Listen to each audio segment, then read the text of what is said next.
धोखेबाज भी अलग अलग तरह के होते हैं। एक तो उन लोगों को धोखेबाज कहा जाता है जो कि दूसरों का माल हड़प लेते हैं, धोखा देके छल कपट करके किसी के साथ कोई ना कोई पैसा हड़प लेते हैं। कोई धोखेबाज ऐसे होते हैं कि समय पर पीठ दिखा देते हैं। कुछ धोखेबाज ऐसे होते हैं कि पीठ में छुरा घोंपते हैं। ये धोखेबाज तो सबको पता है धोखेबाज क्या है। अरे वो भी तो धोखेबाजी हैं जो भगवान के नाम पर दुकानें चला रहे हैं, जो यंत्र मंत्र तंत्र करके, जो तांत्रिक के रूप में भोले भाले नागरिकों को, जो कि ऑलरेडी पहले से इतने दुखी हैं, पुत्र पौत्र धन संपत्ति काम धंधा बहू ससुराल इत्यादि कामों से पहले से ऑलरेडी इतने ज्यादा दुखी हैं। और वो जब इन तांत्रिक मांत्रिक के पास आते हैं, इन तथाकथित साधुओं के पास, षड्यंत्रकारियों के पास, इन मुल्लाओं के पास जब पहुंचते हैं तो ये उनको धोखा देते हैं। ये पूजा करके, पाठ करके, यंत्र मंत्र करके, तंत्र करके ये उनको बरगलाते रहते हैं, धोखा देते हैं। मैं विचार करता हूँ धोखा किसको दे रहे हो? क्योंकि बात ऐसे है, जो काम करके तुम दूसरों का काम चलाने की कोशिश कर रहे हो, तुम्हारा अपना काम तो चला नहीं है। जो काम करके तुम दूसरों के घर में खुशियां देने की कोशिश कर रहे हो, तुम्हारे अपने घर में तो खुशी है नहीं। जो यंत्र मंत्र तंत्र पूजा पाठ षड्यंत्र करके जो आप दूसरे को स्वास्थ्य लाभ देने की कोशिश कर रहे हैं, कोई मरने वाला बेचारा हॉस्पिटलों में पड़ा हुआ, उसका लाखों रुपए हॉस्पिटलों में खराब हो रहा है, और ऊपर से तुम हो कि उसका पैसा खराब कर रहे हो, उसके परिवार वालों को धक्के खिला रहे हो।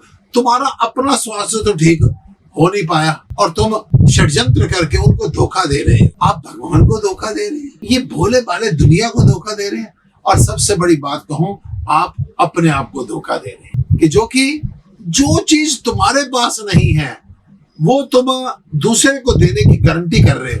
साधारण सी बात है, मैं आपसे कहूं ना, एक 50 रुपए चाहिए, अगर आपके पास नहीं है तो आप मेरे को नहीं दे सकते हैं, अगर आपके पास होगा तो आप दे सकते हैं। ठीक ऐसे ही आपके परिवारों में शांति है नहीं, आपके पास पैसे की इतनी दिक्कत है, आपके काम धंधे चल नहीं रहे, आपके शरीर खराब है, आपके घर में इतने कलेश हैं, आप मानसिक रूप से इतने ज्यादा टेंशन में हैं, आप इतना ईर्ष्या द्वेष में, इतने अहंकार में, इतने लोभ में फंसे हुए, और आप दावा करते हैं दूसरों को निकालने की। देखो दीवानो, तुम ये काम ना करो, उस परमात्मा का नाम बदनाम ना करो।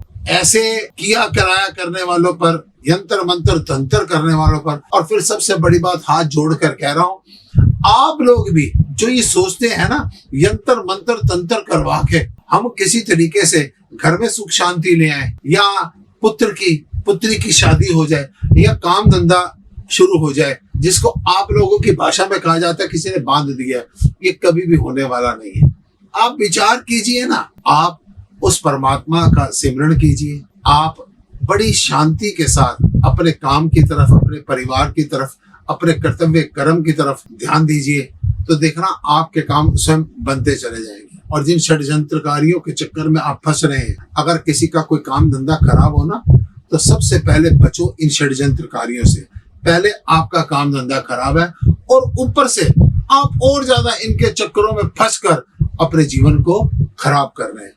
ऐसे धोखेबाजों से बचो जो कि भगवान को भी धोखा दे रहे हैं, आम आदमी को भी धोखा दे रहे हैं, और स्वयं अपने आप को भी धोखा दे रहे हैं। ओम नमः।